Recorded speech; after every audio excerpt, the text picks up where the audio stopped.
இந்த சமையல் மணக்க ருசிக்க அம்மா சமையல் மசாலா ஐட்டம்ஸ் ஊறுகாய் ஐட்டம்ஸ் நம்மக்கிட்ட கிடைக்குது. நீங்கள் கீழே வந்து நம்பர் கொடுக்குறேன், நம்பரில் கான்டாக்ட் பண்ணுங்கள். வணக்கம், நான் உங்கள் அம்மா சமையல் மீனாட்சி. இன்னைக்கு நம்ம சிக்கனை வச்சு ஒரு சூப்பரான ரெசிபி தான் பண்ண போகிறோம். எப்படி பண்ணுறது அப்படின்னு சொல்லிட்டு பார்க்கலாம் வாங்க. இப்போ நம்ம பட்டர் வெங்காய சிக்கனுக்கு ஃபஸ்ட்டு வந்து 1.5 கிலோ சிக்கன் வந்து இந்த பாத்திரத்தில் போட்டுக்கலாம்.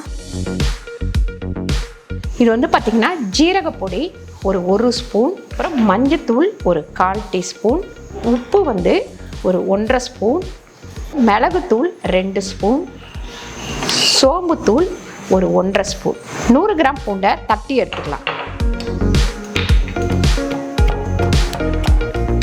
பாருங்க, தட்டி வச்ச பூண்டு வந்து ஒரு 100 கிராம்.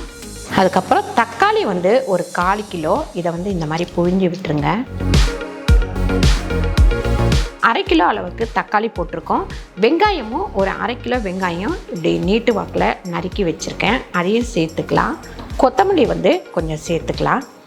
கசூரி மெத்தி ஒரு ஸ்பூன் அளவுக்கு சேர்த்துக்கலாம். ஒரு 100 கிராம் அளவுக்கு பட்டர் சேர்த்துக்கலாம். இது எல்லாத்தையும் போட்டு நல்லா வந்து நம்ம மிக்ஸ் பண்ணிடலாம். பாருங்கள், இது எல்லாத்தையும் சேர்த்து நல்லா மிக்ஸ் பண்ணியாச்சு. இப்போ இதை மூடி வச்சிடலாம். ஒரு 1 ஹவர் அப்படியே ஊறட்டும். இப்போ நம்ம சிக்கன் கிரேவி பண்ணிக்கலாம். ஒரு 3 ஸ்பூன் அளவுக்கு எண்ணெய் போட்டுக்கலாம். ஏன்னு கேட்டிங்கன்னா நம்ம முதல்லே வந்து பட்டர் போட்டு பிணைஞ்சி வச்சுருக்கோம். ஒரு 10 பச்சை மிளகாய் இருக்குது, அதை சேர்த்துக்கலாம். அதுக்கப்புறம் நம்ம கருவேப்பிலை கொஞ்சம் சேர்த்துக்கலாம். இது ரெண்டுத்தையும் சேர்த்து கொஞ்சம் ஒரு வதக்கிக்கலாம். பாருங்கள், இப்போ மிக்ஸ் பண்ணி வச்சுருக்கிற சிக்கன் வந்து இதில் சேர்த்துக்கலாம். சேர்த்துட்டு நல்லா வந்து இந்த மாதிரி கிண்டி விட்டுப்போம். ஒரு 2 கிண்டின உடனே நம்ம இதை மூடி வச்சுருவோம். இந்த மூடி போட்டு மூடி வச்சலாம். தண்ணியெல்லாம் ஊற்ற வேண்டாம். இந்த சிக்கனில் நம்ம தண்ணியே ஊற்றலை, இருந்தாலுமே இந்த வெங்காயம் தக்காளி சிக்கனில் உள்ள தண்ணி எல்லாமே இதில் இப்படி வந்திருக்கும். இது வந்து இப்படியே நமக்கு வந்து ஹையில் ஒரு 10 நிமிஷம் வச்சு நல்லா வதக்கிட்டு அதுக்கப்புறம் சிம்மில் வச்சு வதக்க ஆரம்பிக்கலாம்.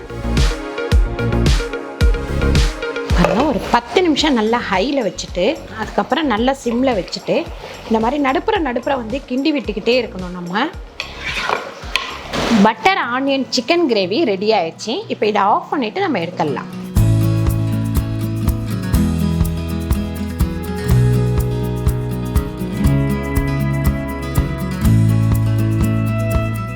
சூப்பரான ஆனியன் பட்டர் சிக்கன் ரெடி ஆயிடுச்சு. கண்டிப்பாக நீங்கள் ட்ரை பண்ணி பாருங்கள். ட்ரை பண்ணி பார்த்துட்டு கீழே கமெண்ட் பண்ணுங்கள் எப்படி வந்தது அப்படின்னு சொல்லிட்டு. இந்த வீடியோ உங்களுக்கு பிடிச்சிருந்தா லைக் பண்ணுங்கள், ஷேர் பண்ணுங்கள், சப்ஸ்கிரைப் பண்ணுங்கள், ஃபேஸ்புக்கில் ஷேர் பண்ணுங்கள், மறக்காமல் கமெண்ட் பண்ணுங்கள்.